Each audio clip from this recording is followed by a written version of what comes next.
আজ নদীতে জাল ফেলায় জালের মধ্যে দেখুন কি মাছ ফেসেছে বন্ধুরা এটা। আর মাছটি দেখতেও কিন্তু বেশ সুন্দর। আর যেরকম দেখতে সুন্দর সেরকম খেতেও কিন্তু সুন্দর। আর মাছটি দেখতে অনেকটা কাঁঠাল পাতার মতো, তাই আমরা এই মাছটিকে পাতা মাছ বলে ডেকে থাকি। চলুন আর কথা বাড়াবো না, ভিডিওটি প্রথম থেকে শুরু করে যাক। চলে এসেছি আমরা নৌকোর কাছে। এবার নৌকো নিয়ে বেরোবার পালা। এবার আমরা যেই জায়গায় জাল ফেলবো সেই গন্তব্যস্থলে দাঁড় টেনে টেনে আমরা ঠিক সেখানে পৌঁছে যাব। আমরা চলে এসেছি যেখানে জাল ফেলবো। এবার জালের সিগন্যাল আমি হাতে তুলে নিই। এবার আমরা খুব সুন্দরভাবে জালটিকে গঙ্গা নদীর পাড় থেকে ছাড়িয়ে ছাড়িয়ে লম্বা করে ফেলে দেবো। আর এখন জোয়ার হয়েছে, এই জোয়ার হওয়ার মুখটাতে আমরা এই জাল ফেলে থাকি। আর এখন ডিসেম্বর মাস, প্রচণ্ড ঠান্ডা পড়েছে, তাই জলেরও তাপমাত্রা প্রচণ্ড ঠান্ডা হয়েছে। তাই জলের তাপমাত্রা ঠান্ডা হয়ে যাওয়ায় এখন গঙ্গার মাঝখান থেকে মাছ ধারের সানের মধ্যে চলে আসে।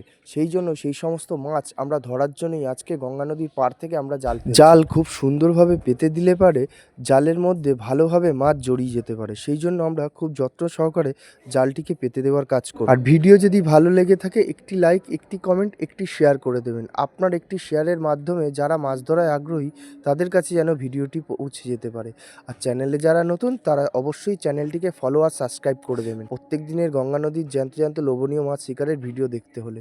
যাই হোক, কথা বলতে বলতে আমাদের জাল ফেলার কাজ পুরো সম্পূর্ণ হয়ে গেছে। এবার আমরা ঘন্টা দুয়েক তিনেক আমরা অপেক্ষা করব। জোয়ারের শেষ বেলায় আমরা এই জালটা তুলব। জাল তুলতে তুলতে প্রায় সন্ধেই হয়ে যাবে।